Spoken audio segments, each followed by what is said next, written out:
Yausha come com os pecadores. E aconteceu que todos os pecadores, como os coletores de impostos e pessoas de má fama, estavam se reunindo para ouvir a Yausha. Entretanto, os fariseus e os mestres da lei o censuravam murmurando.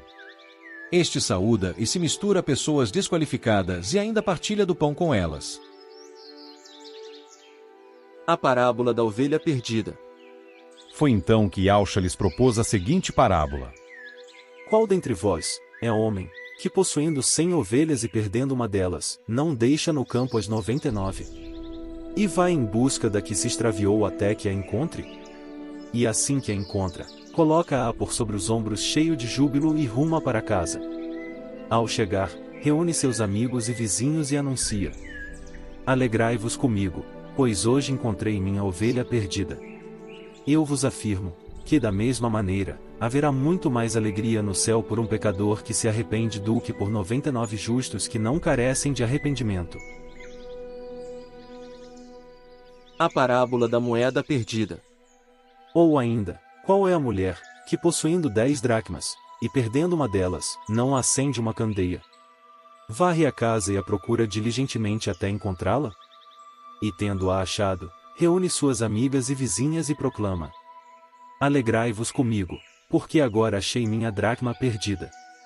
Eu vos asseguro, que de igual modo, há grande júbilo na presença dos anjos do Criador por um pecador que se arrepende. A parábola do filho perdido. Então Yausha continuou. Um homem tinha 2 filhos. O mais novo reivindicou do seu pai. Pai, dá-me a parte da herança que tenho direito. E consentindo, o pai repartiu sua propriedade entre eles. Não se passou muito tempo, e o filho mais novo reuniu tudo o que tinha, partindo para terras distantes, e lá esbanjou todos os seus bens, vivendo de forma irresponsável. Coincidentemente, após haver gasto tudo o que possuía, abateu-se sobre toda aquela região uma grande fome, e ele começou a passar muita necessidade. Por esse motivo foi empregar-se com um dos cidadãos daquela região, que o mandou para o campo a fim de cuidar dos porcos. Ali chegou a ter vontade de encher o estômago com as vagens de alfarrobeira, com as quais os porcos eram alimentados, no entanto ninguém lhe dava absolutamente nada. Foi quando, caindo em si, falou consigo mesmo. Quantos empregados de meu pai têm comida com fartura, e eu aqui, morrendo de fome? Levantar-me-ei, tomarei o caminho de volta para meu pai, e ao chegar lhe confessarei. Pai, pequei contra o céu e contra ti. Não sou mais digno de ser chamado teu filho, trata-me como um dos teus trabalhadores. E logo em seguida, levantou-se e saiu na direção do pai. Vinha caminhando ele ainda distante, quando seu pai o viu, e pleno de compaixão, correu ao encontro do seu filho, e muito o abraçou e beijou. Então, o filho lhe declarou: Pai, pequei contra o céu e contra ti. Não sou mais digno de ser chamado teu filho. Entretanto, o pai ordenou aos seus servos: Trazei depressa a melhor roupa, vestiu com distinção, ponde-lhe o anel de autoridade e as sandálias de filho. Também trazei o novilho gordo e o preparai. Comamos, façamos uma grande festa e regozijemo-nos. Porquanto este meu filho estava morto e voltou à vida, estava perdido e foi encontrado. E começaram a celebrar o seu regresso. Entre mentes, o filho mais velho estava no campo. Quando foi se aproximando da casa do pai, ouviu o som da música e das danças. Então chamou um dos servos e indagou-lhe sobre o que estava acontecendo. Este informou: Teu irmão regressou, e teu pai mandou matar o novilho gordo, porque o recebeu de volta são e salvo. Mas o filho mais velho encheu-se de ira, e negou-se a entrar. Então o pai saiu e insistiu com ele. Porém ele replicou ao pai: Há tantos anos tenho trabalhado como um escravo para ti sem nunca ter desobedecido a uma só ordem tua. Contudo, tu nunca me ofereceste nem ao menos um cabrito para que pudesse festejar com meus amigos. No entanto, chegando em casa esse teu filho, que pôs fora os teus bens com prostitutas, tu ordenaste matar o novilho gordo para ele. Então, lhe arrazoou o pai: Meu filho, tu sempre estás comigo, tudo o que possuo é igualmente teu. Porém, nós tínhamos que celebrar muito a volta deste teu irmão e regozijarmos-nos, porque ele estava morto e reviveu, estava sem esperança e foi salvo. Amados do Criador, quantas parábolas lindas escutamos hoje do nosso Machia Salvador. Yahushua começa esse capítulo reunido com muitos tipos de pessoas. Os fariseus e os escribas, os vulgos mestres da lei, eram visceralmente contra os coletores de impostos, publicanos, e contra toda pessoa que não cumprisse rigorosamente as suas doutrinas e normas religiosas de comportamento.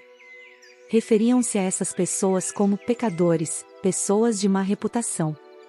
O Machia não apenas recebe essas pessoas, consideradas pecadoras, como oferece a elas a salvação, representada na partilha do pão. É importante lembrar que Yahushua jamais participou do pecado, mas sempre amou aos pecadores, e para libertá-los das garras do pecado foi que ele veio e entregou sua vida. Lucas 3, verso 12, Marcos 2, verso 15, Atos 11, verso 3, 1 Coríntios 5, verso 11, Gálatas 2, verso 12. Yahushua responde ao questionamento dos legalistas com histórias de fundo teológico, filosófico e moral que contrapunham o amor longânime do Criador ao exclusivismo dos fariseus, escribas e líderes religiosos. As três parábolas que se seguem. A do pastor que busca, a da mulher que sofre com a perda, e do pai que jamais deixa de amar e perdoa, ensinam o significado do arrependimento. Lucas 12, verso 54. A volta dos que se extraviaram produz um enorme regozijo no coração do Criador. No verso 4, referências ao pastor e o pastoreio eram comuns durante toda a história do povo judeu. Grandes líderes nacionais e profetas apreciavam esse tema, Salmos 23, Isaías 40, verso 11, Ezequiel 34, versos 11 ao 16. Algumas versões trazem a expressão, deserto, todavia não tem a ver com dunas de areia, mas com campos de pasto não cultivados, João 6, verso 10. Yahushua nos exorta, como cristãos, a ir em busca dos perdidos como maior estratégia de evangelização e não simplesmente adotarmos uma postura insensível, crítica e punitiva. Lucas 14, versos 21 e 23. O Criador no Machia é nosso maior exemplo de evangelista. Seu amor e persistência em procurar salvar a humanidade ultrapassam a gravidade do pecado humano e a sua própria soberania intocável. Ezequiel 34, versos 6 e 11 em relação a Gênesis 3, versos 9 e 10. Yahushua, em algumas ocasiões, valia-se da ironia para destacar o pecado e completa miopia espiritual daqueles que deveriam ser homens do Criador perante seu povo. Os que se consideram justos não sentem a necessidade de se arrepender dos seus pequenos delitos, e acabam pecando por sua arrogância, orgulho e insensibilidade. Na parábola da moeda perdida, Lucas faz referência a uma moeda grega, dracma, e não romana, denário.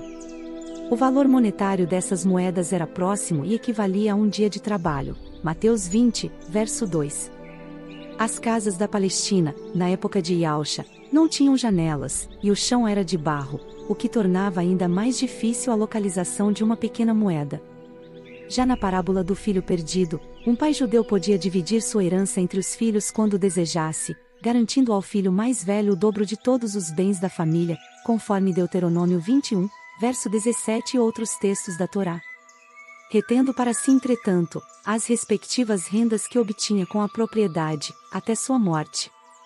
Contudo, era extremamente incomum dar ao filho mais novo a sua porção na herança mediante qualquer solicitação.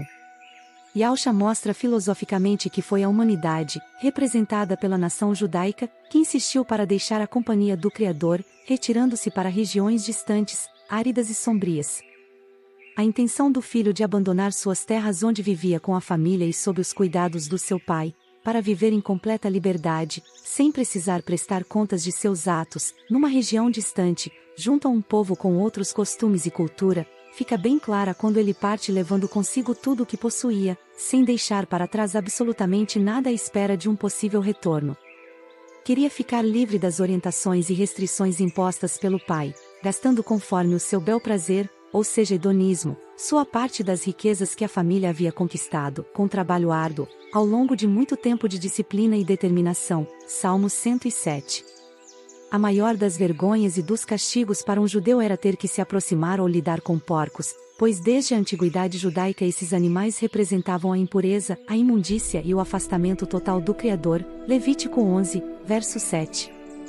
Mas os reveses, quedas, erros e toda sorte de insucessos representam grandes oportunidades para nos achegarmos ao Criador, confessarmos amarguras, ressentimentos, fraquezas e pecados, e abraçarmos uma nova perspectiva de vida que não se limita a esta terra, nem a este tempo.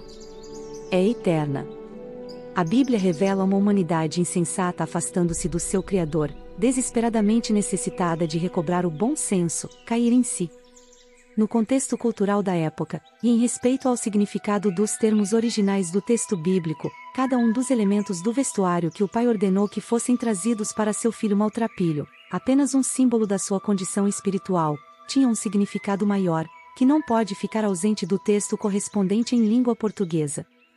A longa veste representava distinção, o anel de sinete era um símbolo de autoridade e tradição de família, Gênesis 41, verso 42, e as sandálias demonstravam que ele era filho do dono daquelas terras, uma vez que os escravos andavam descalços. Um novilho era engordado, cevado por anos, na expectativa de ser abatido, assado e comido por todos em uma ocasião memorável. Morto ou perdido é o estado de uma pessoa que perdeu o contato com o Criador, Romanos 6, verso 13, Efésios 2, verso 1, e por isso, não participa mais da vida de ressurreição e completo resgate no Machia, João 11, verso 25. O amor misericordioso e perdoador do Pai simboliza a divina misericórdia do Criador, e o ressentimento punitivo do irmão mais velho assemelha-se à atitude legalista dos fariseus e líderes religiosos que se opunham aos pecadores, gentios, e muito especialmente, a Yahusha. O irmão mais velho havia obedecido a seu pai por medo e mera obrigação ritual. Entretanto, colecionava cada amargura em silêncio. O cabrito era considerado um alimento inferior, bem menos caro do que um novilho gordo.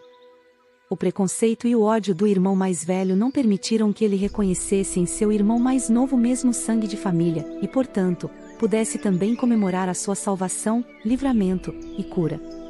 O mesmo ocorre com muitos filhos do Criador, tudo está ao nosso dispor, todas as riquezas do Pai no Machia, Efésios 1, verso 3. A inveja e a arrogância, contudo, impedem o seu amplo e completo usufruto. Assim como vemos nas parábolas do capítulo 15 de Lucas, o coração do Criador é um coração de amor imensurável. Ele nos ensina que não importa quão longe tenhamos nos afastado, sempre haverá um caminho de volta, nos esperando de braços abertos, pronto para nos acolher com alegria e perdão. Ao refletirmos sobre a parábola da ovelha perdida, da moeda preciosa e do filho pródigo, somos lembrados do valor que temos aos seus olhos. Cada um de nós é uma joia única, e o amor do Criador nos traz esperança e renovação. Que possamos nos inspirar nesta mensagem poderosa. Não importa a situação, sempre há uma chance de recomeçar. Que hoje, assim como o pastor e a mulher nas parábolas, possamos buscar e celebrar cada vida que retorna ao verdadeiro lar.